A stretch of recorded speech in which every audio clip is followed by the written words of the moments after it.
All right, here we go. Go Sports Radio. Carver and Cuthbert here with you live from Borrelli's Taproom in Long Beach on the island on a Thursday here as we get ready for another big show. Knicks now up 2-0 on the Sixers. Yankees are playing this afternoon in the Bronx for what I would call a I'll tell Paulie. Paulie had this conspiracy yesterday about the Knicks losing at home. With the Dolan game 5 and all that. But it was looking good there for a while. There's no conspiracy with this. The Yankee lineup today is what we like to call a punt game. They're punting today with the lineup that they put out there. So we'll see, which is surprising considering they lost last night. That they would have won last night. I would have expected the punt game today, but they're not going to run a punt lineup out there and see if they can somehow get through with it. The Mets are looking for the sweep. Crazy. In Colorado later this afternoon as well. You've got tons of Stanley Cup playoff action to talk about. What a win, but very impressed with the Ducks last night in Vegas. Very impressed with how they changed their style up and got themselves back in that series 1-1, heading back to the Duck Pond for game shaking number it up 3. And how about today? Speaking of the hockey playoffs and all the Toronto stuff that we didn't get to do yesterday, Scott Laughlin, Sirius XM NHL Radio, our old red line buddy, one of the all-time greats. No question about that. He will be with us later on in the show as well, Paulie. So a lot to look forward to today. Mike Carver along with Paul Cuthbert. How you doing today? Good afternoon. We got some sun for you today, buddy. Nice. You know what? Sweatshirts, I usually come in and I complain about the weather. I complain about how miserable it is. Like yesterday, it just sucks. And talk it up today, man. Today it's nice. So I don't want to. It's a Carver kind of day. It is. I'm happy about this today, and it's a doors open day down here at Borrelli's too. So Tommy's even got the doors open if you want to come down and watch the Yankees at actually 12:35. Nice. We'll be on while we're on. We could get a little bit of here in the Bronx. We get a little bit of me. I love watching the Yankees. So I know you do. And then the Mets are at 3, so you can make yourself like a full Thursday afternoon, like just hang out with Tommy down here and just watch baseball all afternoon. Like $12 soup and sandwich special. You walk in, you mention us, you get a free Miller Lite. Like you could do it all today and watch. Then you could hang out later, and for $42.99, you got carnivore night tonight. We got this. You could make it a full 10 to 12 hour day if you so choose. There's plenty to do. Need a hotel down here. Down at Borrelli's. That's the next extension. Let's talk to Q. Can we get an Airbnb upstairs? On Beach Street. Get everything. The hotels are too far away up on Park. Get everything all set up here. But let's start, Paulie, of course, today with the Knicks, because another win last night. They're up 2-0 now in this series against the Sixers. Thankfully for me, all lines covered, 7.5, 10.5. Sixers covered. All those numbers. Mikey knows. 108, 102 was the final last night. Now, there are some things that could be a problem coming out of this game, but why don't we do the positive stuff first, Paulie? Obviously, no Embiid for the Sixers. I thought the Knicks did a very good job, and it was kind of what I expected. I thought that Philly would give a much better performance than they gave in game number 1. Excellent. Maxey was outstanding. Unfortunately, he had 19 points at the half and couldn't get over 26.5. He's finished with 26, but sorry, buddy. Can't win them all. It's just kind of how it goes sometimes. So, we could say that. But you got some really strong nights that, Brunson with 26, OG. We're going to talk about OG in a minute because that's going to be a problem. Towns with 20 and 10. So another strong effort, taking care of business. They weren't going to win by 40 every single game like they've been doing the last 4. Now they get themselves down to Philly up 2-0 in a really good spot in this series. And again, just balancing things out. And, again, tighter game. Took care of business. Brunson, again, just coming in clutch as always. Bridge, another great game. I think that's super important, too, because early in that Hawks series, there was some concern and a lot of bashing, and rightfully so, because he deserved it, for Mikal Bridges. He did not play well this year, and I think the unfortunate thing for this guy is he's put it at such a high level because they gave up so much for him. When the Knicks made that trade with the Nets, 5 first-rounders and everything, like when you give up that much, you're expecting top-end, superstar type of level. And Mikal Bridges isn't that kind of player, which is what, it's hard to – he's not Brunson and he's not Cat, but he has really come around in these last couple of games, really part of this 5 in a row that they've now won, the last 3 of the Hawks series, the first 2 of this. And you could say, Paulie, I got a problem saying it. He might not have, Brunson and Cadam, but I thought Bridges was their best player last night. That's how good he was for the Knicks, because he's doing things on both ends of the floor, defensively, offensively, really looks strong, really's come out of the hole that he was in early on. He's been a part of all the highlight reels. He has. He's been a part of all the highlight reels, been part of what's going on here. And, the other thing I want to issue too is the whole Brunson Cat thing, right? That we were talking about, making them both work. Yeah. A couple of you can see a couple plays. There's almost like Cat's like pushing Brunson out of the way. I got this. There is a little bit of that, but it's working. Everything's working right now. Brunson, it's all working. Everything's working, and they're a couple wins away from getting back to where they were a year ago. Mm-hmm. And that's when you go deep into the playoffs. You want to get back. It's hard to get back to where you were, and they're 2 wins away from doing it.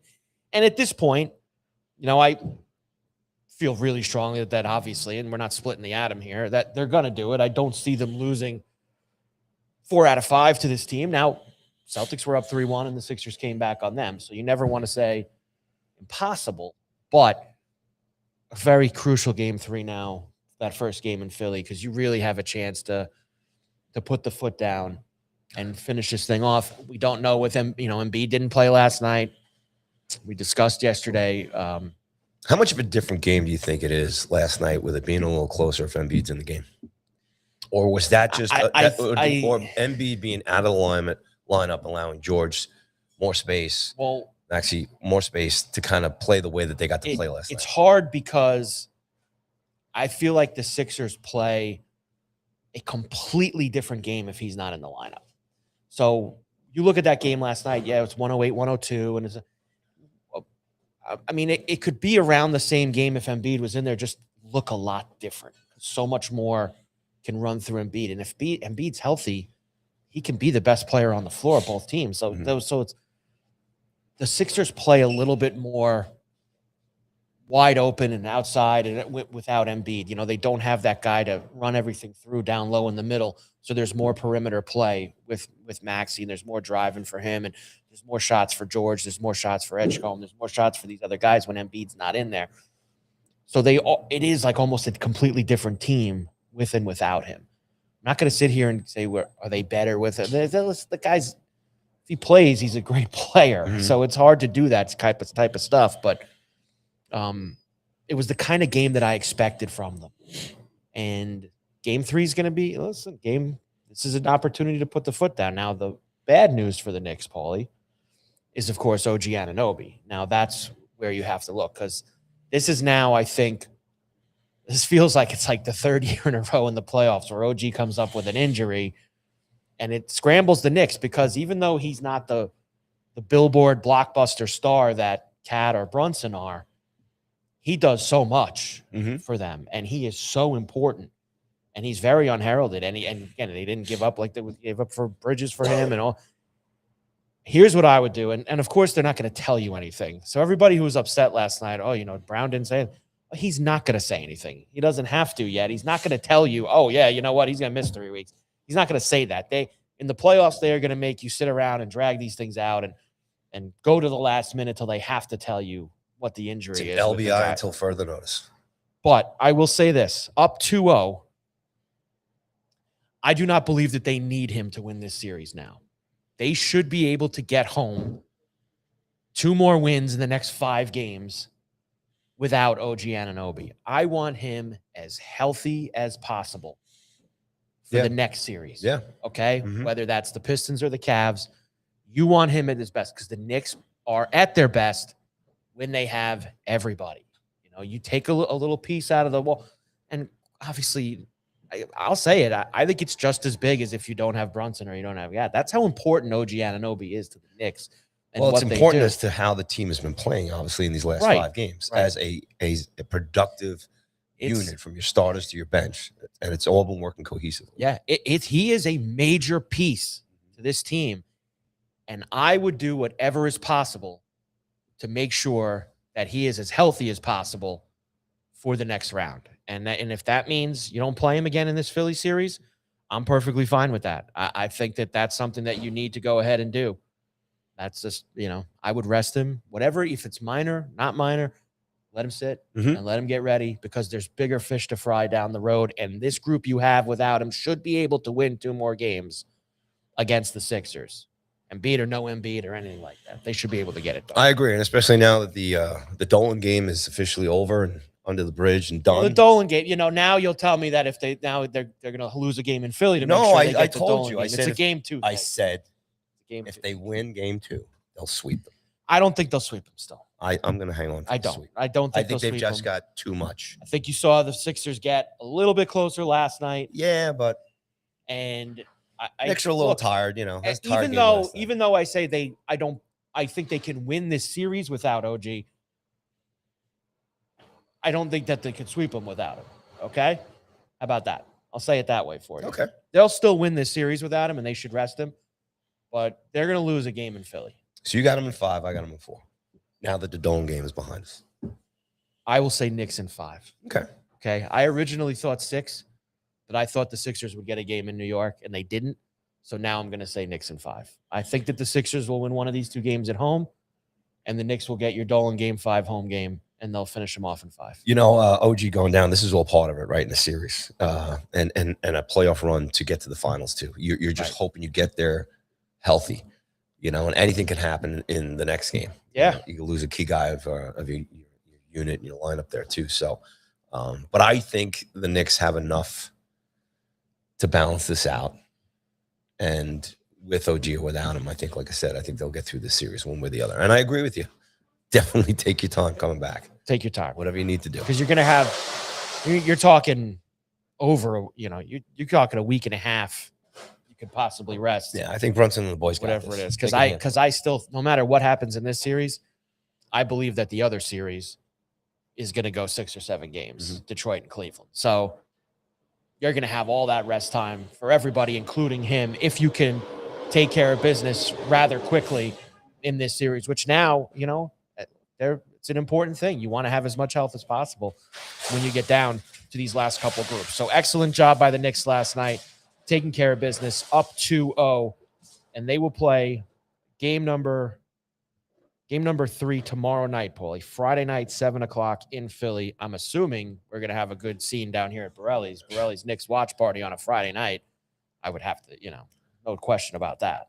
Friday and Saturday. I don't even have to ask Tommy. Sunday. Tommy's all about, I know there's a Knick watch party tomorrow night for game 3. Don't even have this. There's just no way I have to even go to that. So nice job all around. Also last night, I'll get this stuff out of the way too. Nice effort by the Timberwolves.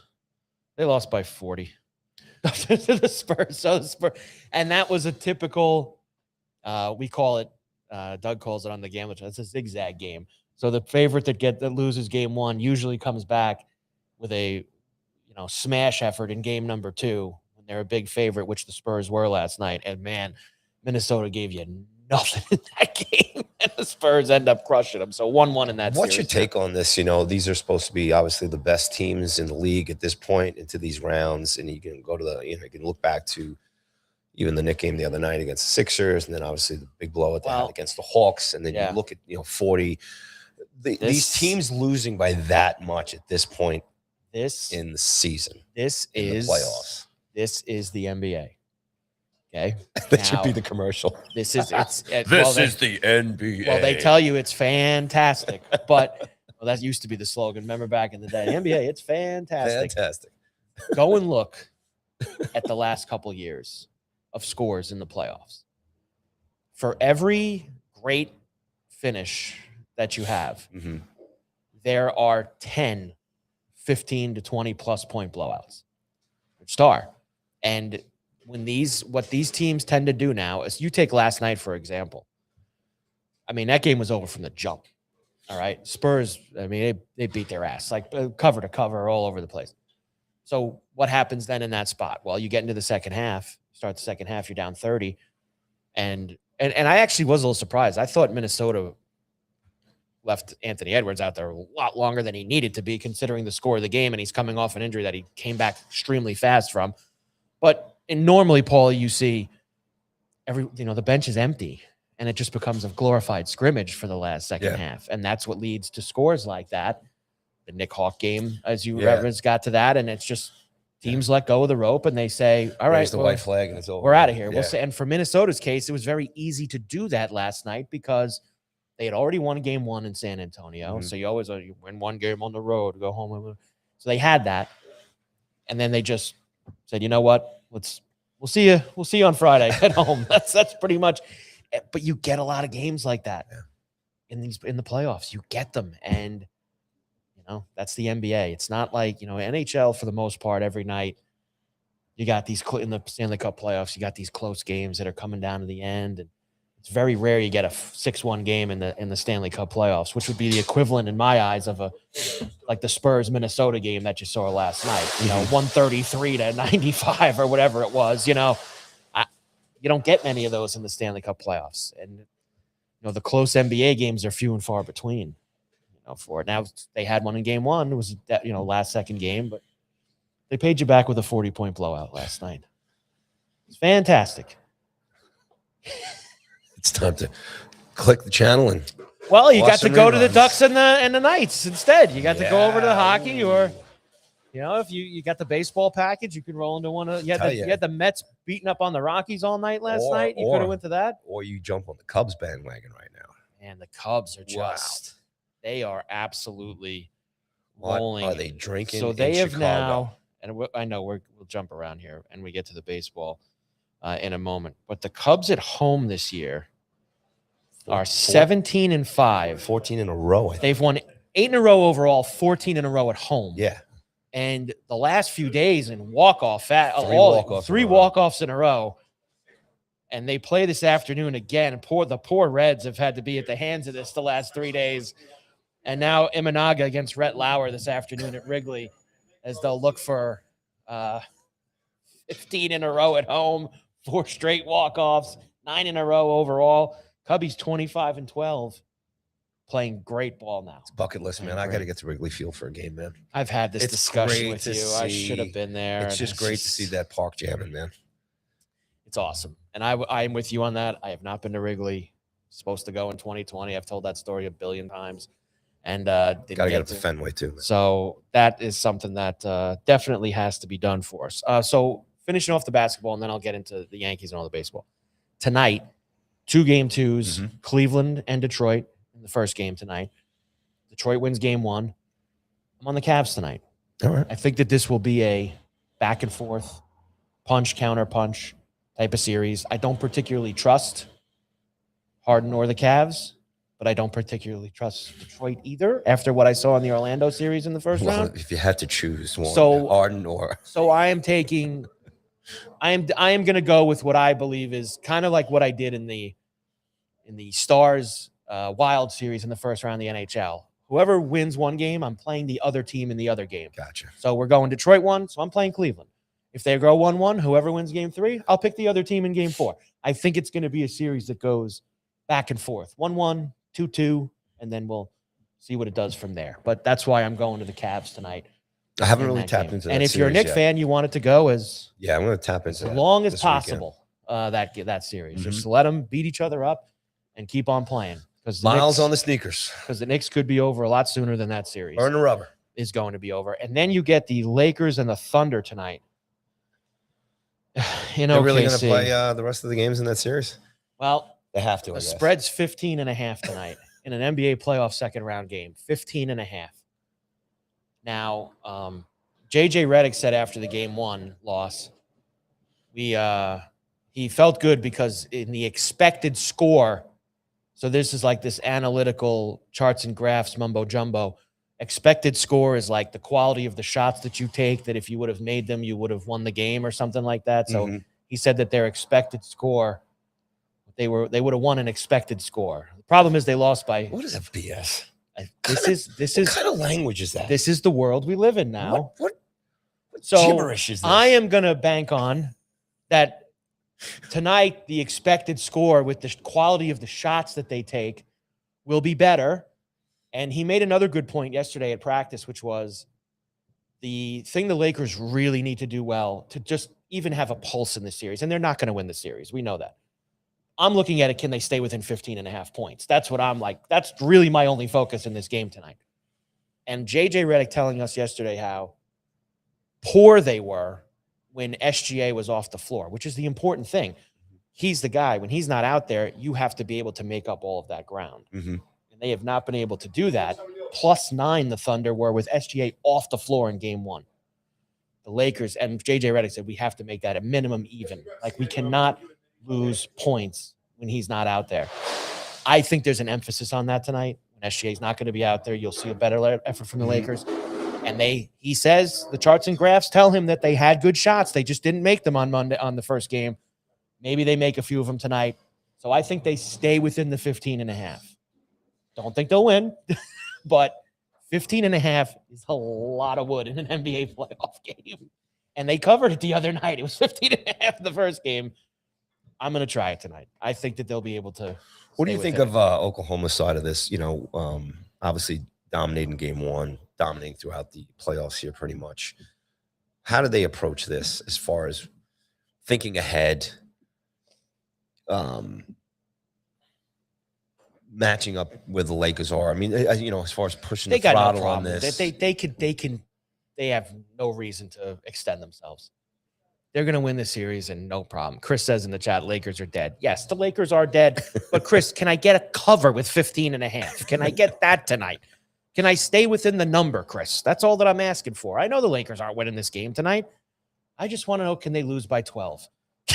Can they do that for me? Can they lose by 9, Paulie? Can they lose by 11? Like, keep it under 15.5. That's all I'm asking. I think you probably get that answer around halftime, seeing how Oklahoma's playing. Right. Now, I will give the Thunder credit for this because I think this goes to kind of what you were asking just now.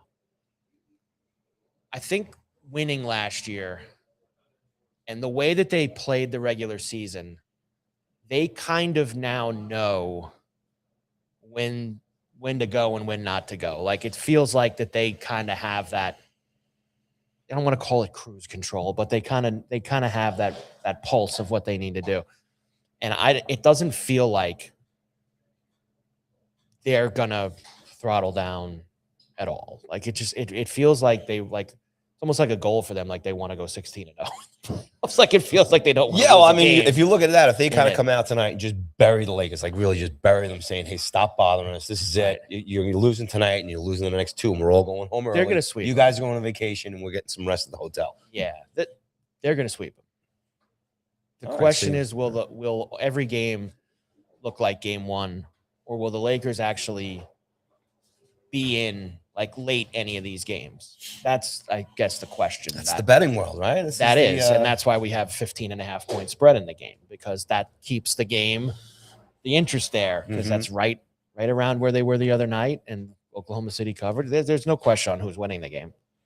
At least I don't think. I don't think there's any question. I mean, listen, could there be a game in this series where you get some classic all-time LeBron performance where he goes for 33, 15, and 10? Of course. Of course that can happen. And it'll be one game, and then the Thunder will win in 5. There's just not, they keep asking him, is Luka coming back? It doesn't seem like Luka's coming back. So there's, they're going to go with what they got. And remind me again, what's Luka's injury? Where did he leave to go to get fixed? Well, he went to. Did he go to Turkey or what? He did go to Europe to get his injury looked at. Is it an LB? An LIB? What is it called? LBI. Sorry. He's back though now, I believe. He is back. So he had a grade 2 left hamstring strain on April the 2nd. Yeah, he's done. Okay. He's in a jacuzzi somewhere. It's now been a month, and he has not been cleared to even practice. Yeah. Now there was talk when that first happened that he went over to Europe to get these guys all go over there now for these. They got these special doctors who do, I guess, other whatever. Who's the NHL player that went? Draisaitl went over there, right? Didn't Draisaitl go over there towards when he got hurt towards the end of the season also? Well, that's Scotty. I don't remember. We got so many other things I got to do with Scotty before we can even. We're not going to ask him about Draisaitl's doctor? No, okay. we won't get to that. But either bottom line, Paulie, Thunder tonight, just keep it within 15.5. That's all that I'm asking. Do everybody a favor. Keep it under 15. Keep it under 15. That would be ideal Lakers. If we could somehow do that. All right, Carver and Cuthbert, Go Sports Radio here at Borrelli's Taproom in Long Beach on the island on I'll say it, a beautiful Thursday. A lot better than yesterday. Hey, we got the game in last night. Oh, congratulations. Did you guys get the game in? No, they canceled. Come on. Because the dirt field? The island park was a dirt field. Okay. But the boys practiced at the turf field. We had a turf field, so we played. How'd you guys do? 1-1 tie. Should I say how the girls did? 1-1 tie. We played all six. Well, we played all 6 innings. You can't play more than 6 innings. And they got dark and all that stuff. No, well, just 6 innings is the max. Oh, really? We blew through the 6 innings because we played the team. I'd say we have the best pitching in the league, and the team we played has the best pitcher. We have overall, like our whole staff is probably the best. They have the best pitcher in the league. We never hit her. She's great. She pitches travel. She pitches everywhere.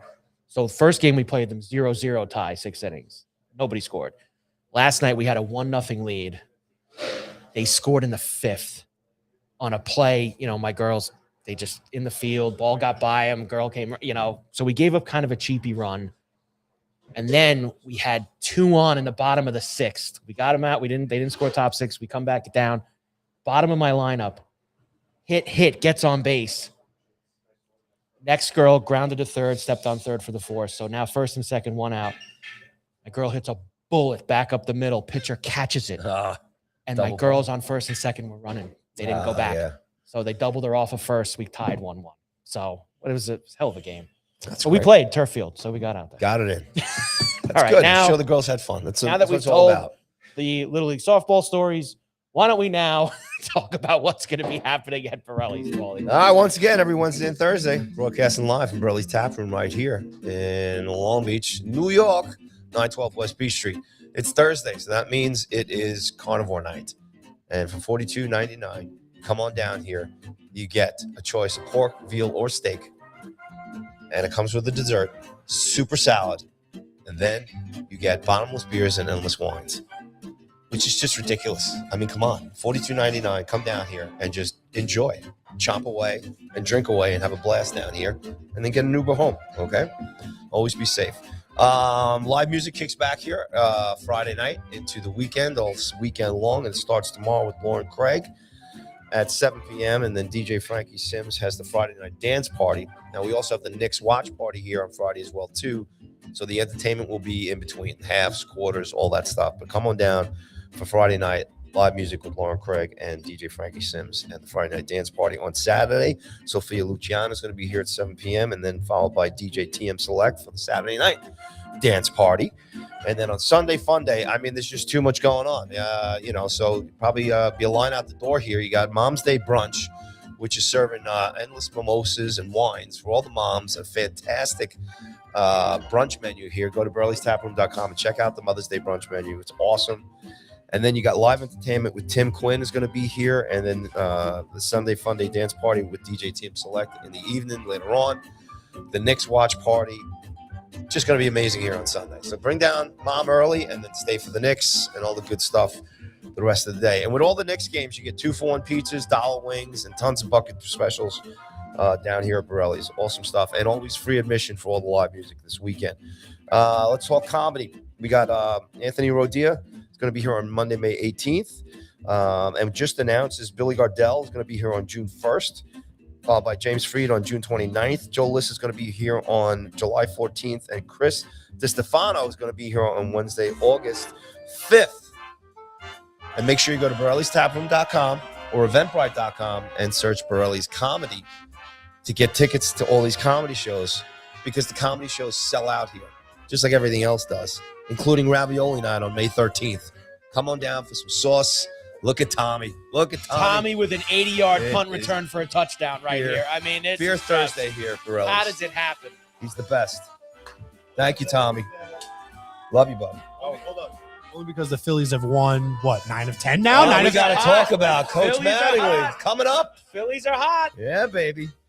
So there's the comedy rotation coming in right now. There will be more comedians announced as we move forward. Coming up for the music theme nights, Billy Joel Music Theme Nights is going to return here on May 14th. That's a Thursday night. Come on down for that. Followed by U2 Tribute. New Year's Days will be here on May 20th. And a second New Year's Days U2 Tribute Night has been announced here for July 22nd. And those are both Wednesdays, both free admission, including on May 27th, the return of the Bruce Springsteen night here on Wednesday, May 27th. And coming up in June, we have 80s night, Yacht Rock night. Billy Joel will be back again. There's going to be an Oasis night coming up in the summer. We're going to have to do some Chesney and some Zach Brown and some Jimmy Buffett, all kinds of great stuff once the summer starts rolling in here. So make sure you go to Borrelli'sTaproom.com for all the Wednesday night music theme nights during the week. And they are all coupled with a $21 dinner special all those nights and half-price bottles of wine and other drink specials for all the Wednesday night theme nights. Country Fest is coming up here, and I think we got to try and get Anthony Gallant here. He's a big Jets fan, Mets fan, and stuff. And he's also we got to get the word on this Country Fest here. from yeah. So Country Fest is going to be May 15th through the 17th down here at Borrelli's Taproom. So come on down for that. And Anthony Gallant is going to be hosting the whole thing, and we've got a whole bunch of musicians from Nashville coming up to play here at Borrelli's. One of a kind weekend here. It's going to be amazing. And that's pretty much it. Don't forget, coming to Borrelli's Taproom anytime, any day of the week. Mention the Carver and Cuthbert show, and you get a free Miller Lite draft. All the NHL playoffs, all the baseball games, Knicks watch parties. You know, coming down for the live music, coming down for dinner. Start your session here. Mention CNC and get a free Miller Lite draft. And that's what's going on at Borrelli's Taproom, the place to be in the LBC. Indeed it is. Yankees are about to start 12:35 first pitch at the stadium against the Rangers. They've split the first two games. Pretty amazing, Paulie, that Nathan Eovaldi, who for some reason, former Yankee, obviously came up with the Yankees when he started what's been a very good career. He loves pitching against them. He got him again last night, just mowed down the Bombers. How's you pouring that Peroni? Pouring my Peroni. Pouring your Peroni. He mowed down the Bombers last night. He has pitched 2 good games this year. The rest, he's been awful. But the 2 good games he pitched were against the Yankees last week and this week. Yesterday, but here's John Sterling and his family. Yes, to Johnny. Right there. So, that's delicious. Let me give you the laundry list of things with the Yankees as they're about to start. Laundry list? Over at the stadium. Ryan Weathers was supposed to pitch today. He was scratched due to illness. So, he apparently he pitched against Baltimore over the weekend, went home, and he was sick for like 2 days. And Boone and the team, and them say it's in the air, man. The allergies hasn't really recovered yet. So wind is blowing around, all kinds of stuff. They wanted to give him a little extra time. So that means the Yankees will start Blackburn the Pirate today. Paul Blackburn. Love it. Now, he will allegedly go one time through the order, and then the Yankees called up Brendan Beck.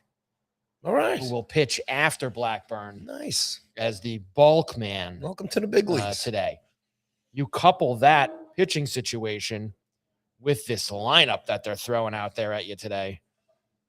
Goldschmidt, Judge, Bellinger, Rosario cleaning up. Jazz, Dominguez, Grisham, Schuemann, who I have not seen yet. This kid is playing shortstop today. J.C. Escara at catcher today, so no Wells. And then I mentioned Blackburn and the other Joker are going to be coming in after that.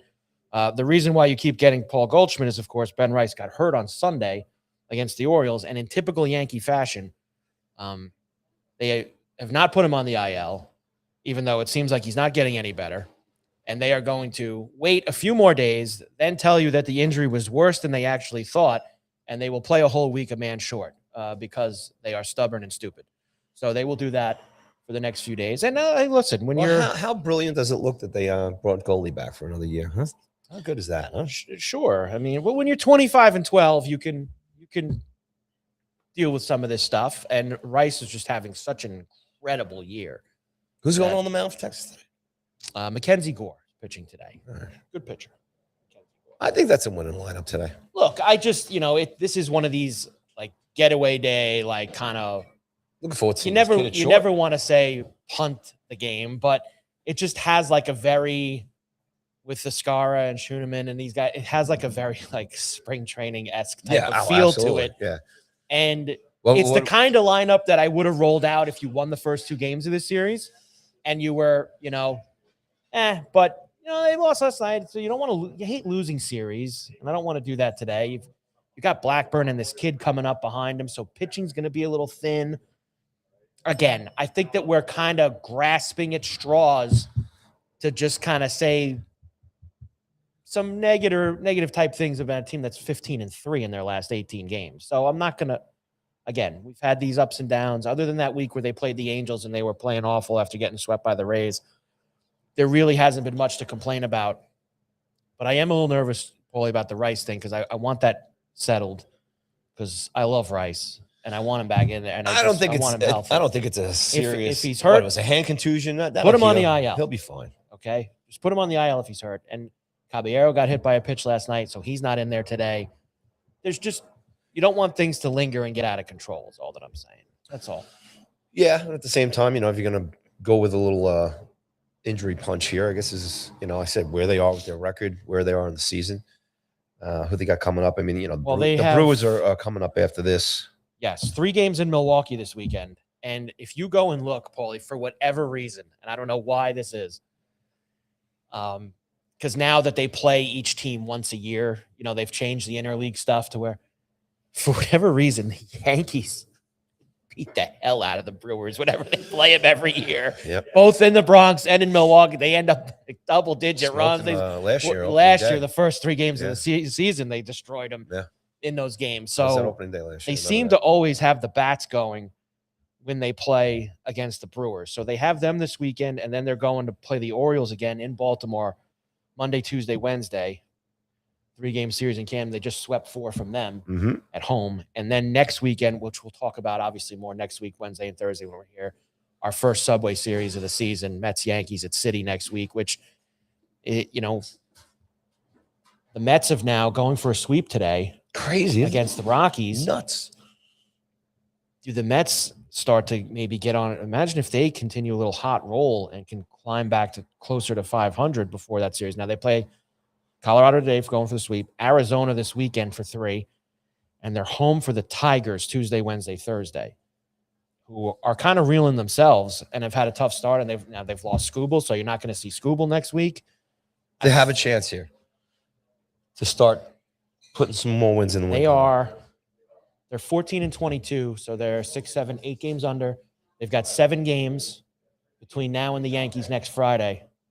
So if they went 5-2, fast math, Paulie, is 19-24. They'd still be 4 under, but would have made up some ground considering where they were a week ago and have a little bit of momentum maybe heading into that Yankee series next week. And I think the Yankees will too, playing Milwaukee and Baltimore on the road going into it. So chance for what you thought maybe the Mets would be a little buried. If they can continue what they've done the last couple of days here, maybe there could be some optimism for them going into that series with the Yankees next weekend.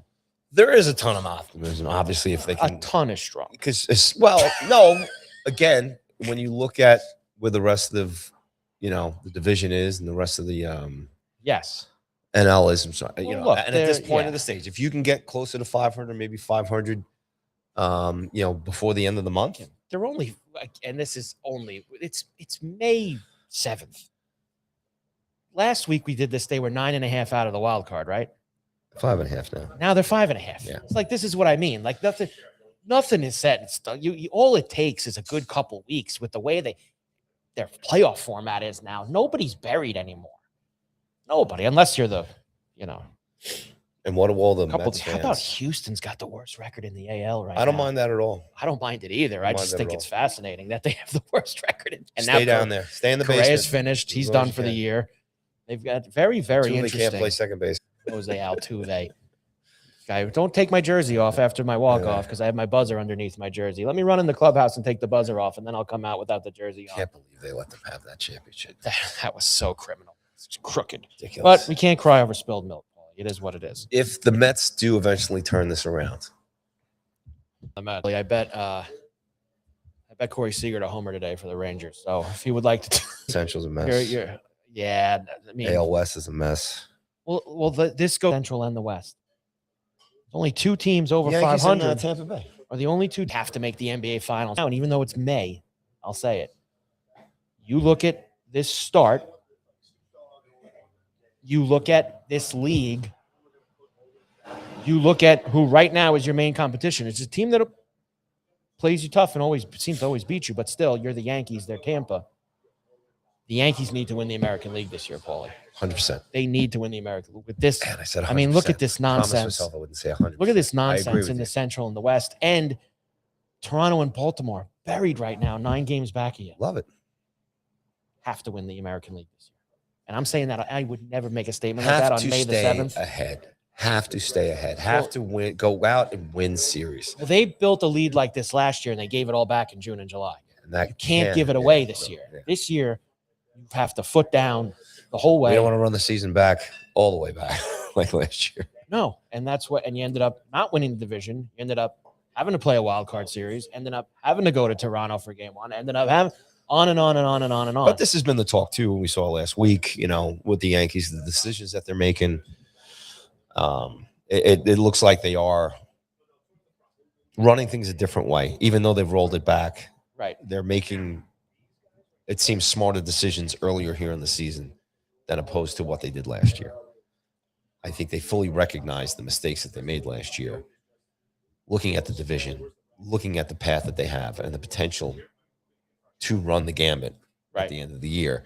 And this is all with the fact, like even the injuries they have right now, again, bubble wrap stand, that's fine. You know what you were saying too, keep Rice, if Rice's keep him out for a little bit, whatever. But with Garrett and Rodon and a trade deadline coming up in July, obviously, that you never know. They have to win the American League this year. Get another arm, get another bat, They should fire everybody if they don't. Yeah. But I say that every year. They never fire anyone. So, it is what it is. It is what it is. And by the way, you mentioned the Phillies. 8-1 since Mattingly took over as the interim manager. We love Donnie. And now second place in the NL East. And, all it takes is maybe the Mets are starting to get on a run like that too, like the Phillies are on right now. You win 8 out of 9, that's what brings you back very quickly. It's early enough that. Well, that's what we all expect from this division, at least those top 3 teams, right. Atlanta, Philly, and the Mets. And I think Atlanta will kind of come back to the middle a little bit. They've gotten out to a hot start, the Braves. They've lost Acuna now. They've lost – I could see the Braves – now they've built they got an 8.5 game lead. But would I be stunned if by July 1st that's like less 3 or less? But no, I wouldn't, because the Braves are not going to play at this level, I think, the whole year. I think they're going to have some dips as well. Just the Mets they've done right by themselves to get out to this jump that's here, what, 8.5 game lead. Best record in baseball. If Philly is going to be turning things around, in the Mets here too. Best record in baseball, the Braves. The Dodgers, right? The Cubs and Yankees are 25-12. The Braves are at 26-12. Cubs, go. Cubs are. I can't believe the Cubs playing the Dodgers anytime soon. They just played them a couple of weeks ago. Look at my Padres, man. They're right there, quietly. They keep playing waiting in the wings. Cubs, Braves next week. That's a great series. 2 of the best. Who's home? In Atlanta. That series is in Atlanta. Love it. Have that. Love it. So baseball's fun right now. And yes, Padres are 22-14 as they open up a 4-game series with the Cardinals tonight at home at Petco. Tatis still with no homers. Isn't that insane? 22-14, and he's got no homers. That's insane. He's the last guy left on my list of who hasn't homered yet this year that I'm trying to chase down. Is there any other big names that haven't homered yet? No, it's pretty much just Tatis at this point. I mean, it's May 7th. Like, everyone should be in the barn by now unless you got hurt. Yeah. Everybody should be in the barn. Especially a guy like him, his caliber. We're going to do all the hockey with Scotty. Yes. At the top of the hour. So before we got about 10 minutes here. There's something else I have to bring up with you in terms of is it soccer related? No, it's actually horses. Oh, back to horses. Oh, yeah. Did you see this yesterday?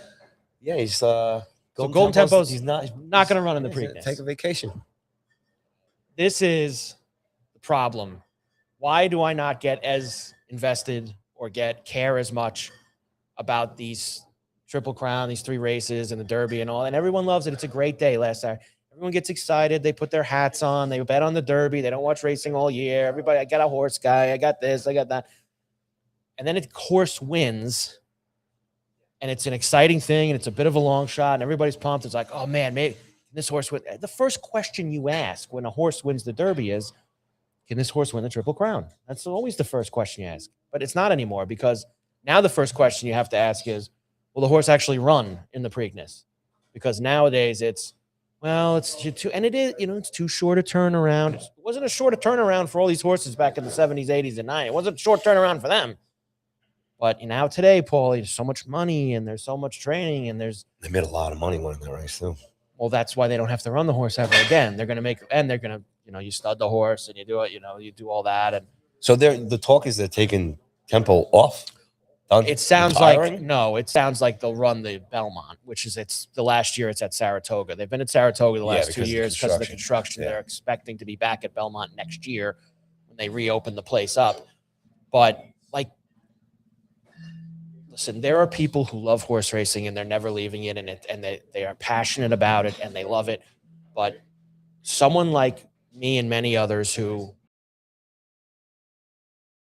horse fan who just wants to go in and watch the Triple Crown races and be involved in those, when you're basically telling me every year now that it's not important to the people who live and breathe this every day, the trainers, the owners, I wouldn't say the jockeys, because trust me, the jockey of that horse would ride tomorrow if they told me I had to ride it.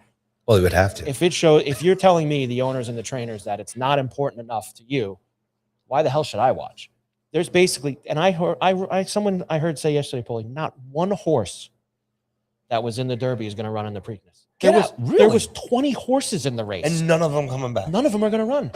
I've never heard of that before. Basically, the Preakness now this year is like a Thursday afternoon Aqueduct fourth race. It's like, why? What are we doing here? So this is why this sport sucks now. Like, this is why it doesn't go. And now you'll tell me, everyone watched the Derby, the ratings. Oh, yeah, well, guess what? No one's watching the next race.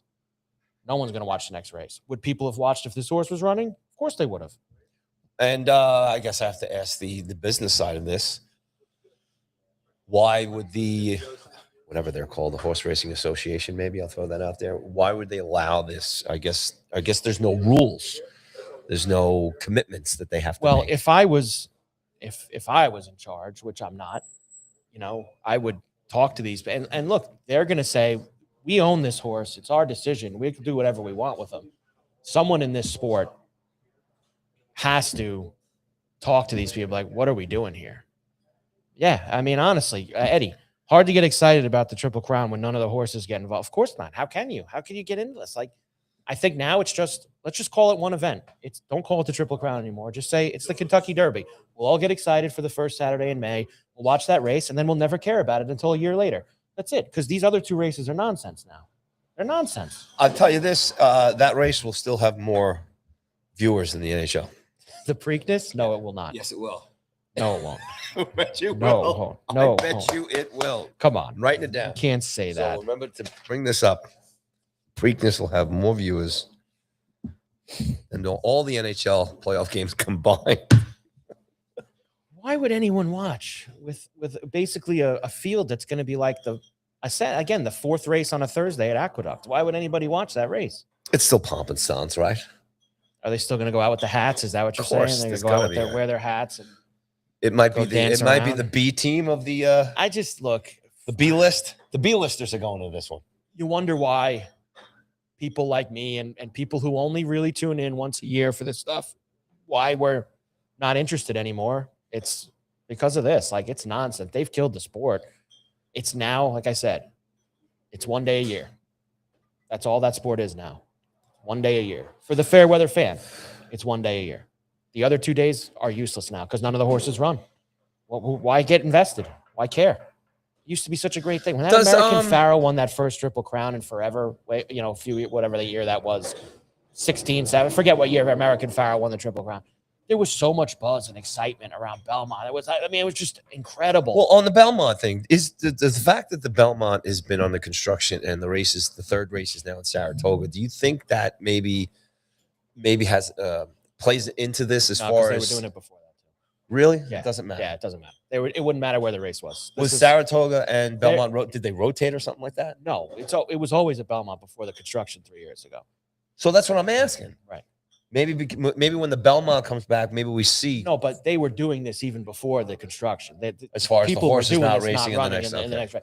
The problem here is so there's no glory in it anymore. Well, for the owners, right. Well, the problem is, and this is where maybe the horse people need to fix this. What they always say is it's too quick a turnaround in today's day and age to do the Preakness in 2 weeks. So it goes 2 weeks and then 3 weeks. So Preakness is not this Saturday, next Saturday. Then it's 3 weeks to the Belmont. The horse people feel asking a horse to only have 2 weeks of rest in today's day and age with how much money is involved in these horses is not good enough. And if that's the case, that's fine. Then the horse people who run the sport, whoever that is, I don't even know who they are, they need to get together and go, maybe we should make it the Kentucky Derby in May, the Preakness in June, and the Belmont in July, or, whatever it is. Find another way to make it so that a horse can still run in all 3 races. So that's all that's my thing. That's all that I'm saying. Well, I mean, for guys like me and you who are not, like I said, horse guys necessarily. Right. And let's be honest with you. All the people that are, watching this stuff, it's the only time everybody's really watching it. No, and listen, there are other people get involved, the Breeders' Cup and all these things. And there are horse people who love that, and I respect it. I'm talking about the fair weather sports fan who only tunes in for big events. That's what they're tuning into, and that's it. So they need to fix their sport so that more people continue to actually tune in to those things. All right, Carver and Cuthbert, Go Sports Radio here at Borrelli's Taproom in Long Beach on the island on a Thursday. We're going to have Scott Laughlin from SiriusXM NHL Radio coming up next. Bottom 1 scoreless at the stadium. Hey, is there any golf this weekend? There is, and they're basically, you need a canoe this morning in Charlotte.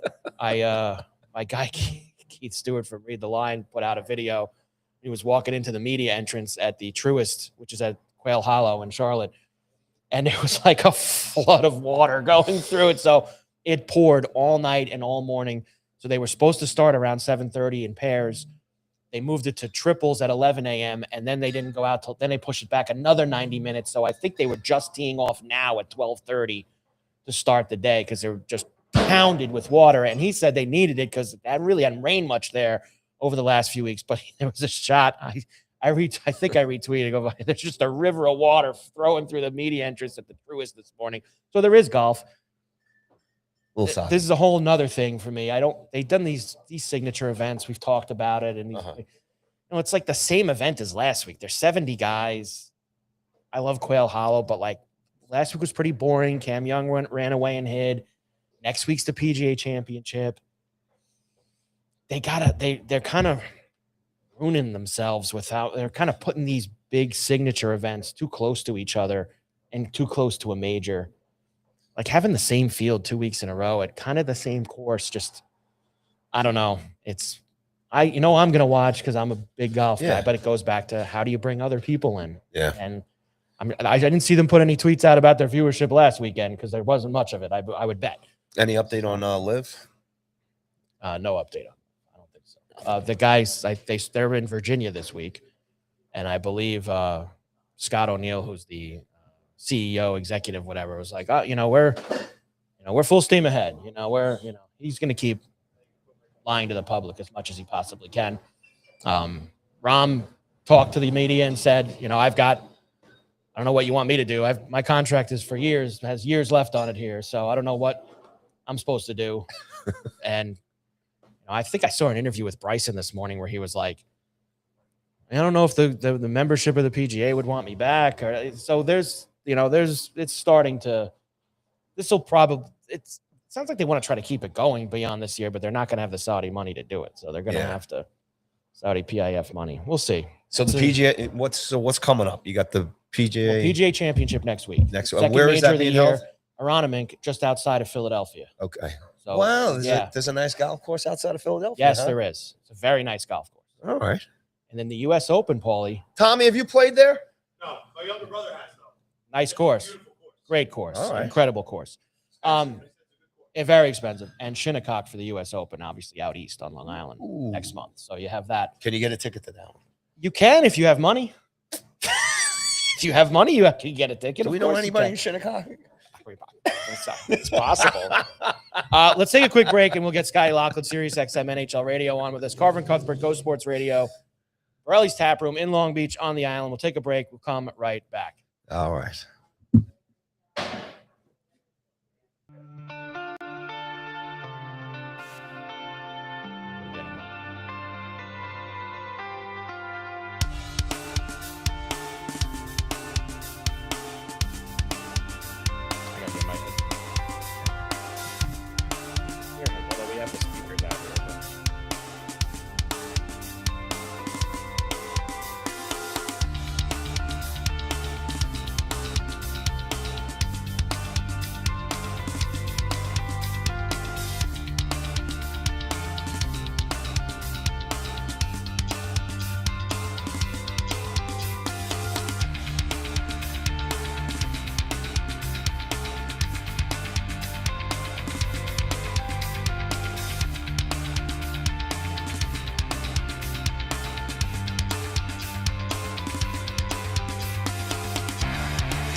And we are back. Carver and Cuthbert, Go Sports Radio, here at Borrelli's Taproom in Long Beach on the island.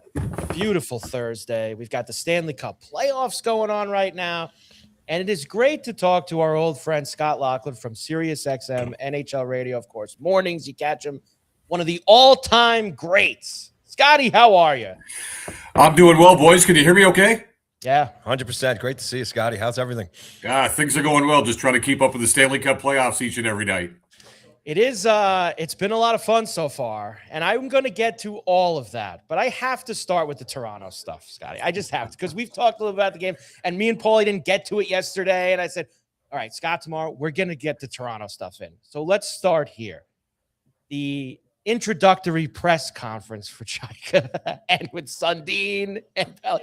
Your thoughts on that whole scene? Because I know, obviously, Simmons, you know, whether you liked it or not, you kind of went right at him. Interesting way to start your tenure as the Maple Leaf GM.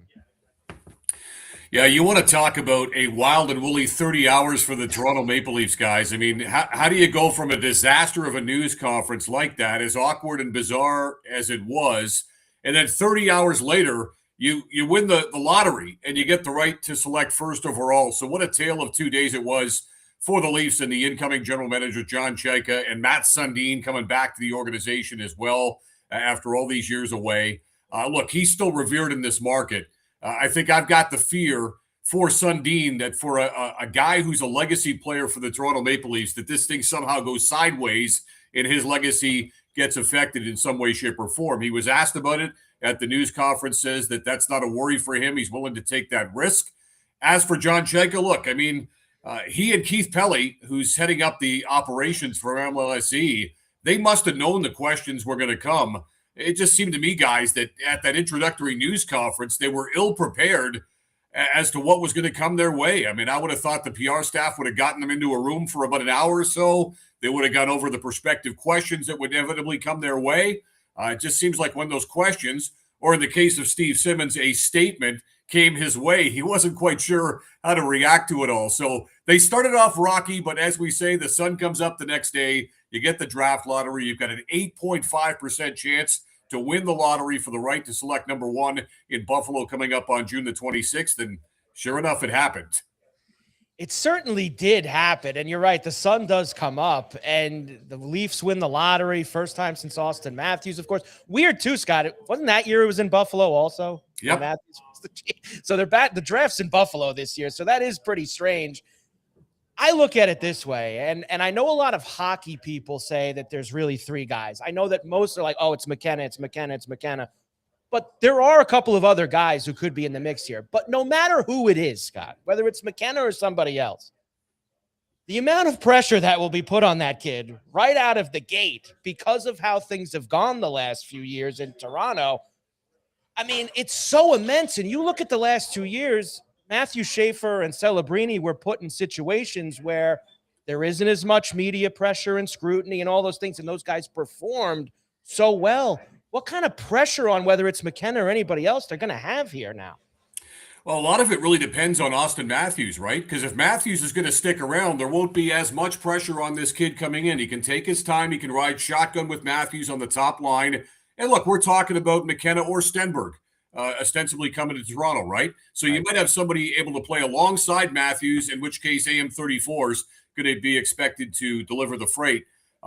If Matthews wants out and they want to go retool/rebuild, and you want to move Matthews out sooner rather than later, because the longer you wait on a guy who may not want to stick around past his contract the next 2 years, the less you're going to get back in return. Well, that would put more pressure on him to be sort of the new face of the franchise too. So I think a lot of it's contingent on what their conversations are going to be like in the next couple of weeks with Austin Matthews as to where he thinks the franchise is at, where they think that Austin Matthews is at with his career as well. And let's not forget, Austin Matthews came in, you're right, 2016. We were there in Buffalo to shake his hand when his name was called first overall by the Toronto Maple Leafs. And all he did, guys, was go out there to Ottawa in his very first NHL game and score 4 goals. So I'm not saying that McKenna's going to do that, or certainly Stenberg's going to do that, but I think a lot of it has got to do with what Austin Matthews and the Leafs do decide in unison as to what their future looks like and whether or not it's with Austin Matthews in tow. Hey, Scotty, where is the exhaustion level here in Toronto as far as the Maple Leafs organization, the fan base, this core group over the last 10 years, and then going beyond that, not getting anywhere close to a championship, even just getting out of the, playoff rounds, the coaching changes, the GM changes. You look at what Toronto and the Maple Leafs are as far as what they're considered and like one of the top franchises in sports, and like yourself as a Dallas Cowboy fan, you know what I'm saying? One of the premier organizations, in sports, and just continued failure with all the money, with all the anything you can have as far as, getting players in here and coaches in here, coverage and everything else. Where and now even where they're at right now in the season they just had, looking like it's going to be a couple of years even to get back. And I want to get your thoughts too on, do they move forward with Berube here? Where is the exhaustion level for the Toronto Maple Leaf fan in Toronto these days? Well, I think there's an impatience. There's no doubt. There's a frustration. I wouldn't call it apathy. I don't think you'll ever get to that point in Toronto. I mean, heck, back in the 1980s when I was a kid growing up and the Leafs were struggling, they just made the playoffs as a 16th place team in a 21-team league. Even back then, they were selling the building out. So I don't think there'll ever be an apathy towards the Toronto Maple Leafs. And I always say, too, you talk about the Cowboys and such. I always say, too, when people give me a hard time about the Dallas Cowboys, I'm like, hey, look, I've been fortunate. I've seen my favorite football team hoist the Lombardi, at least on television, 4 different times in my life. I've never seen anything like that with the Toronto Maple Leafs, right? The last time that they won a Stanley Cup, 67, was a few years before I was even born. But I think there's an impatience here. I think there's a want for the Leafs fan base to have this team get back to the playoffs again next season, to make a run. It's going to be tough, though, right? And I think when you look back on what last season had to offer up, which is, again, failed experiences come playoff time, and then eventually, as we all expected, Mitch Marner was out the door, and he's playing for the Vegas Golden Knights now, too. You can't take a Mitch Marner out of your lineup. Say what you will about him. He didn't really have a lot of playoff success, and in a lot of ways he became a negative poster boy for the franchise. But that's still 100 points out of your lineup, guys, right? Yeah. And that's also a key penalty killer that you take out of your lineup each and every night. So there's a hole right there. They tried to backfill with like 3 veteran players, guys that were depth players that really couldn't come close to anything that Mitch Marner could offer up. So we'll wait and see. But I think that right now there's a little bit of impatience with this team, especially with the awkward news conferences, plural, that Keith Pelly has held since taking over and really becoming that guy on the forefront for the Leafs franchise and for Maple Leaf sports and entertainment. And answer the question about Craig Berube too. My guess is at this point they are talking or will be talking with Craig to decide what it looks like in the future. But at the end of the day, guys, 2 years, $4 million per, so that's $8 million as far as my math is concerned. $8 million is allotted to the head coach Craig Berube. And even though Maple Leaf sports and entertainment is bleeding money right now, and that's a good thing for them, they've got all kinds of finances. I don't think they want to eat $8 million on a team right now that clearly is still a few years away, as you said, from becoming a Stanley Cup contender. Certainly don't want to do that, Scott. All right, let's rip through some of these series. Yesterday, I was saying to Paulie that I thought that the Anaheim Ducks kind of had their moment in the playoffs, you know, making the playoffs, beating Edmonton in the first round. What a great way for them to move forward. And this would be tough against Vegas. Scott, I'm changing my mind. If they're going to play the kind of defensive structure that they did for Coach Q last night, they might be live in this series now, 1-1 going back to the Duck Pond. I've been surprised the first couple of games that Anaheim has been able to play, to your point, so defensively, right? And Lucas Dostal, who gave up a whole lot of goals, as we know, against the Edmonton Oilers, which teams are wont to do. He's looked like a different goaltender, just a handful of seconds away from pitching a shutout last night at T-Mobile Arena. So, yeah, you're right. I mean, even Joel Quenneville said afterwards, we don't have a tradition of playing this way. But in the end, if we want to get to where we want to go, we're going to have to win these types of games. And I think that despite their power play sputtering, which was unusual because, as you guys know, they went 8 for 16 on the power play in a first-round series victory over the Oilers.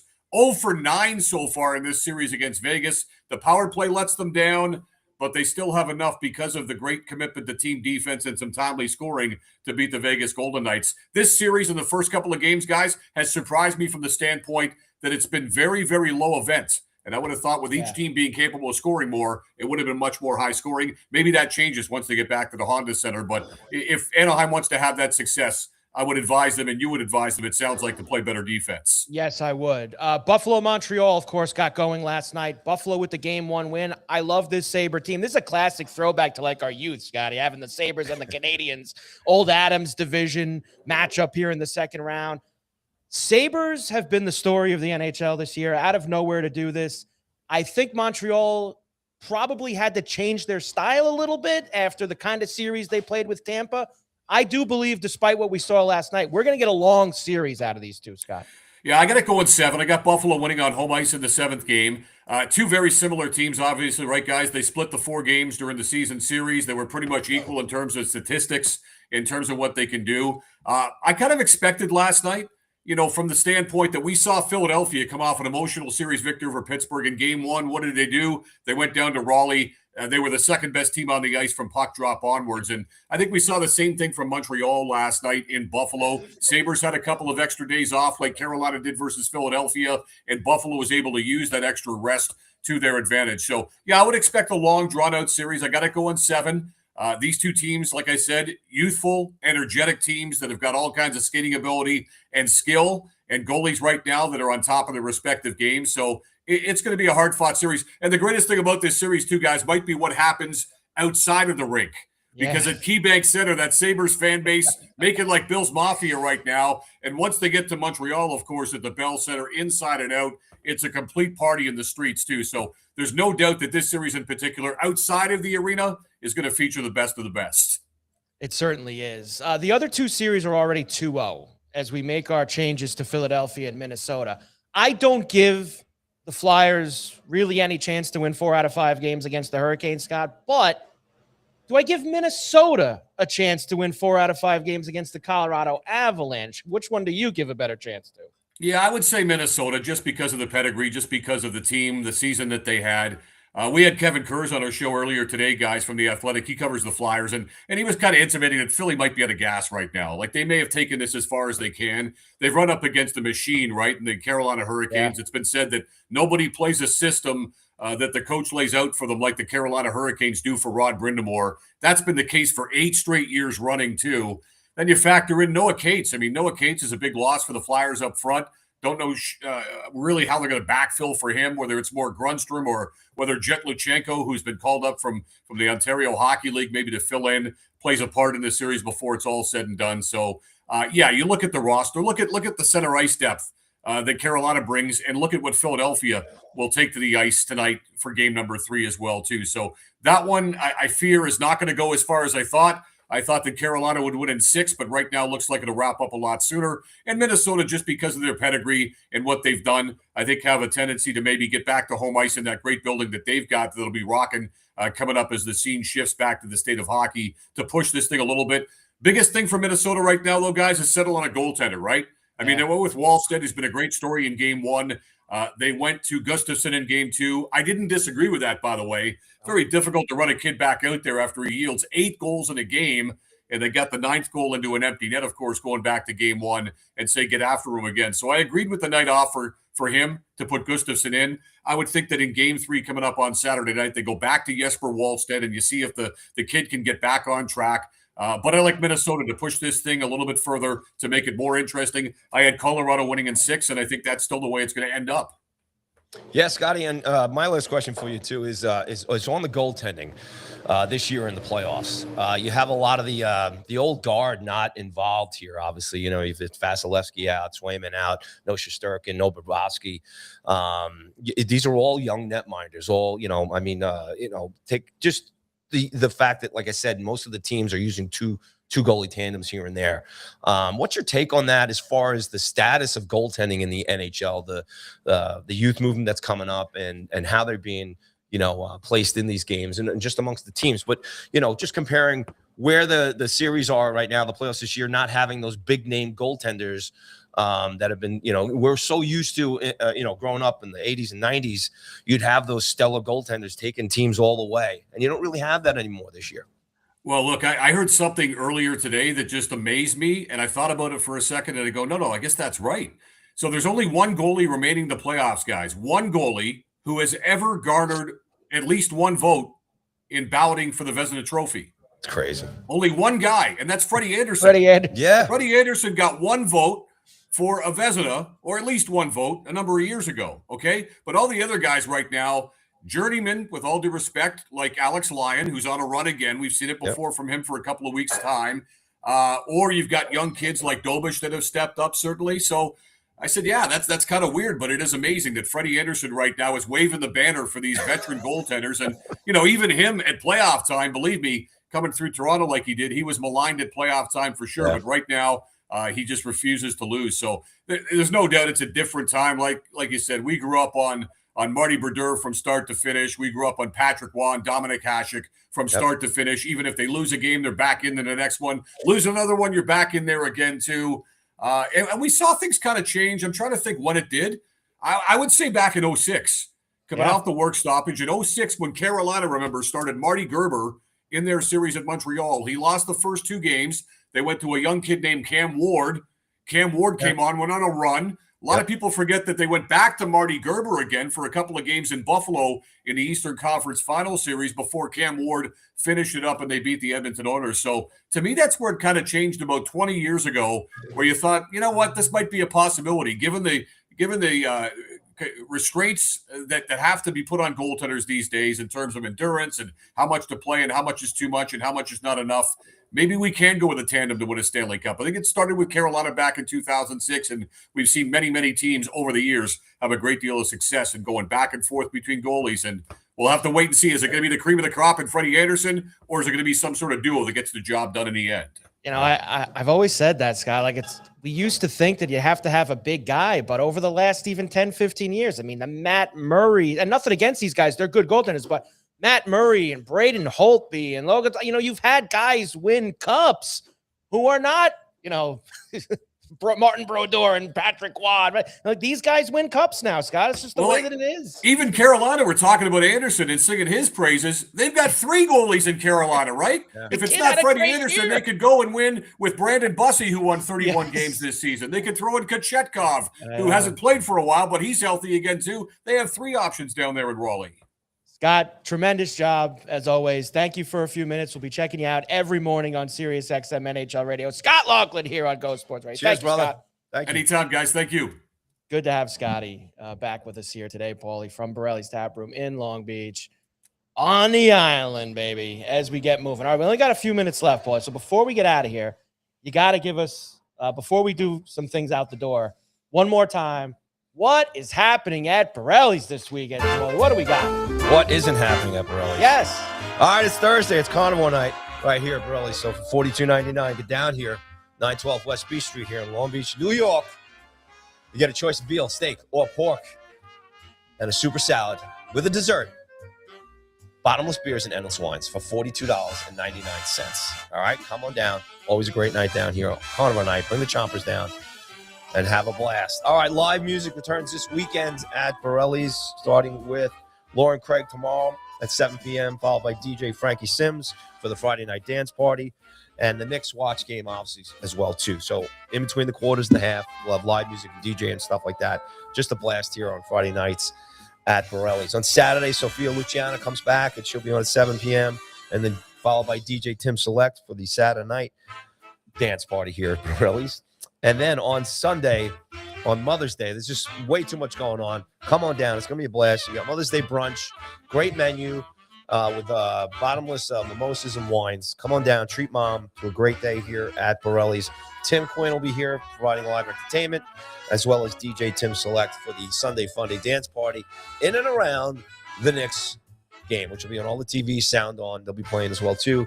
And then don't forget, for all the Knicks games, 2-for-1 pizzas, dollar wings, and tons of bucket specials right here at Borrelli's. Comedy series. Here's what's going on. Anthony Ortiz is going to be here on Monday, May 18th. And just announced is Billy Gardell. He's going to be here on June 1st. James Freed is going to be here on June 29th. Joe List on July 14th. And Chris DiStefano just announced on Wednesday, August 5th, Borrelli's Taproom.com or Eventbrite.com, and search Borrelli's Comedy. Get those tickets for all those shows coming up real soon, and more comedians to be announced as the spring and summer rolls on here. Don't forget, on Thursday, I think it's Thursday, May 13th. I'm not sure if it's Thursday, but on May 13th, it's Ravioli night here. And again, you got to get tickets quick for all the pasta nights down here at Borrelli's Taproom.com, because they always sell out. So this is May 13th. Wednesday. It's Wednesday, okay. May 13th. There you go, Mike. Thanks for helping me out there. And last but not least, the Country Fest. It's going to be here, hosted by Anthony Gal. Nashville artists coming up from Nashville. That's the 15th through the 17th, all weekend long. So country fans come out for that. And don't forget the golf outing, Borrelli's Taproom golf outing is going to be on June 22nd. We're going to that. We'll have more information as we get a little closer. You can go to Borrelli'sTaproom.com to register for that right now. And then don't forget, like I said, anytime you come in here to Borrelli's, just mentioned the CNC show, and you get a free Miller Lite draft to start things off. Woo. Like we did today. Great job by Scotty. Scotty's the best. Love Scotty Laughlin. So just so everybody knows, many years Moons ago, yes. Me and Mike used to have a little hockey show way before podcasts really became popular, called The Red Line. And we had Scotty. We had Ken Danico. Yes. We had Bernie Nichols, Dave Maloney. Dave was great. We had, who else did we have? I know I'm forgetting some. Oh, we had, oh my God, referee. Frazier. Oh, no. Wasn't Kerry Frazier? Kerry Frazier. That's it, Frazier. Kerry Frazier. He would come on. Yeah, and along with, like I said, we used to do the Butch Goring show too as well. But Scotty was every Tuesday with us, and it was every a blast. Tuesday. Awesome. He's the best. One of the all-time greats. You can catch him every morning on Sirius XM, weekday mornings. I know Big Cowboys fan. I know it moves Big around. Judas Priest fan. I don't know if he's with Gord every morning or most mornings he's with Gord. Sometimes he's with somebody. Yeah. They mix up the lineup in the mornings.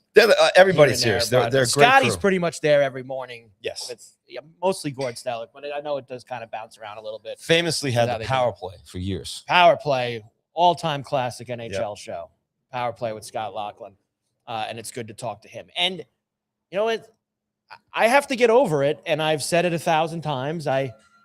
We always talk up this goaltending stuff about how important it is, but I mean, you just got to look at the guys who have won, and that's what I was trying to get. I always Matt Murray. I mean, look, Matt Murray went in for Flower, those Penguin Cups, and he sucked after that. He never did anything again after they won those and we're cups. Forgetting a bunch of tandems. And God bless Braden Holtby, had the year of his life, the year that Washington won, and he got paid in Vancouver with tons of money. Was he ever that good again after that when he went to Vancouver? No, but he was a decent, serviceable. Who was the dude who was in net for Colorado a few years ago when they won? Now he's with name off the top of my head. Not Oh, No, was it? He no, was. no. I forget who won for the last time for Rado because they were going through so many different. He was with goaltenders. Arizona forever. Who was it? But even him winning, Darcy Kemper. Kemper was the goalie for Colorado when they beat Tampa 4 years ago, whatever that was. You've had guys now. So for me to sit here and be like, can I really see Scott Wedgwood winning a cup? Can I really see Freddie Anderson winning a cup? Can I really see? I guess I can because it's, Vegas win tandem the year they won, right? Logan Thompson was in there and then they shipped Thompson. Like, it's like. Edmonton's had a different goalie every year too. Accept it. Sure. Do you have years where Tampa has Vasilevsky back-to-back years and he's excellent, or Bobrovsky with the Panthers the last couple of years? But we've had the outliers win too. So, well, just as far as teams are concerned, it's dwindled down to one guy holding down the fort for a team. Right. You got Sorokin here in the island. You got Shesty in New York. Yeah. Like if those teams ever made the playoffs, those are their guys on that night in, night out. The last few years with but it's more Florida, tandems than main guys now. The league, if you took the league, the percentage is more tandems. Yeah. And then it's like what Minnesota has. So if you're a young kid who's a goaltender, there's work for you in the NHL. There is. There is work. It's not like the old days where, No, there was only 30 jobs. Now there's 60. Yeah. I mean, there really is. There really is opportunity there because for the most part, the majority of the league goes two guys now, and they go two guys Boston steady. Did what was Swayman, and what was the other guy?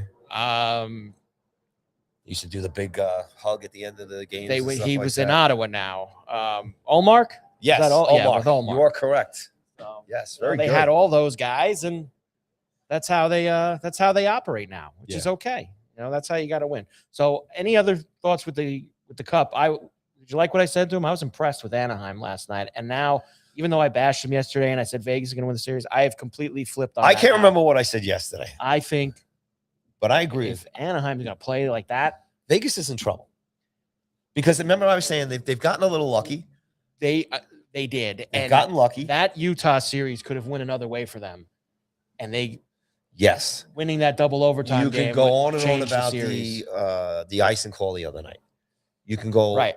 You can go a lot of different ways in terms of Vegas has just kind of found a way and Carter Hart has just been unbelievable. You know what I'm saying? He's bailing them out here a little bit. So I think you called it right too, as far as how Coach Q changed the defensive posture. And I think that's the thing. If they can suffocate Vegas, the forwards up front, I think they're in trouble. And I'll tell you what else was a huge moment in that game last night. And it could have really went bad for the Ducks. They basically had a power play for the first 10 minutes of the game. Well, that's I wanted to talk to you about too. I don't understand. We brought this up. This power plays for these teams right now. It's not a major factor like it used to be. It's not. And you used to, but 10 minutes, I mean, they had a 2-minute minor, then another 2, and then a 4-minute double on Eichel with the basically 7 of the first 10 minutes. Anaheim was on the problem, and they didn't score. And you would think, boost to Vegas, Ducks are going to be down. How do you not score? You got the whole first 10 minutes on the power play. But the other side of that for Vegas is that they got to play on, they're playing on the back legs. But when you get out of that and you don't give up a goal, you would think boost to Vegas. And the Ducks go and they score a few minutes later, the first goal of the game, beyond, and it flips the game. It just flipped it. That completely broke up Port's game plan there, having to play shorthanded for that long. Right. I mean, because there's only so many guys you could play in that spot. You have basically 4 on forward side penalty killers that you like putting out there. And when you're on the kill for 8 straight minutes, you got to get other guys involved. But they did a hell of a job killing it. I'm saying I'm surprised they didn't get a bigger jump off of it after it finished off. I agree with you. As far as the other thing, Buffalo last night, great performance by them. I do think, look, it's one game, and I really liked what the Sabres did, and I still think they're going to win this series, but I would not stun me if Montreal came back this weekend, tomorrow night, and wins game number 2. I think Montreal will get their game back rather quickly in this. The biggest thing the Buffalo did last night for me was they capitalized on their chances. Yes. Yes. And how they, I think it's a big part of, again, the theme here with hockey about the goaltending. A couple of goals going over the shoulders. It's learning where, the scouting report will go, shoot high, shoot low. Right. Like, teams used to, in the playoffs the last few years, as a Ranger fan, it was always over the shoulder against Shesterkin because he Yeah. would always drop so low. So again, taking, advantage of your opportunities, and we'll see. And Marty St. Louis look what they did against Tampa. They can absolutely do the same thing to Buffalo. 1-1 now, Rangers and Yankees. Yankees got an RBI triple from Cody Bellinger in the first inning, and Ezekiel Duran just homered for the Rangers. So 1-1, top of the Did you have third. Ezekiel? I in did your not. pockets today? He was like 10-1, 2 to homer also. Damn. Seager's up now, so I wouldn't – if Seager would like to homer, I would very much appreciate it. But this Beck is in for the Yankees now. So they really only pitched – I guess Blackburn in the first inning, Paul. Yeah, he pitched one inning and he walked 2 guys, so they got him out of there fairly quick. Beck is in now. Give up a homer to Seager. You can do that if you – come on. There it is. Tommy's got it on. 1-1 in the Bronx. What a beautiful day for a game. Certainly is. Beautiful day. Mets are coming up at 3. Oh, geez, look at the time. So lots of action this weekend. Knicks game 3 here tomorrow night, and then game 4 Mother's Day Yes. afternoon, right, Tommy? Is that 3:30 on Mother's Day the Knicks are playing? Wow. Knicks. So Mother's Day brunch at Borrelli's, and then Knicks Sixers at 3:30 right after that. You get yourself all lathered up on Mother's Day down here at Borrelli's for all the Knick games and the hockey games. One quick Mother's Day memory. Sure. And since none of the New York hockey teams are in it, but when Gretzky was on the team and they played Florida, and I think it was him or Gravy had the big goal, even in overtime or late in the game on Mother's Day, we were at the old East Point Inn in East Rockaway. Yeah. And they had the TV on. And I tell you, didn't do much for Mother's Day. We were going crazy. I remember that run. They went to the East Finals that year. Yes. That Gretzky run with the Rangers. Yep. Right there. One of his last ones. Yep. Really his last one. Because what do you retire? The year after, I think, is when he. Pretty much. All right. Great job by Scott Laughlin. Yeah. Thanks, Scott. Great job as always, Paulie. We're back next week, Everybody in the Wednesday and chats, Thursday. thank you. A massive week next week. There is so much going on. Yankees, Mets next weekend, PGA Championship. We're going to be deep into these round 2s in both the NBA and the NHL playoffs. So very, very busy. Great job in the chat box today. Mike Carver, Paul Cuthbert, Go Sports Radio from Borrelli's Taproom in Long Beach on the Island. Have a great weekend. We'll see you Wednesday.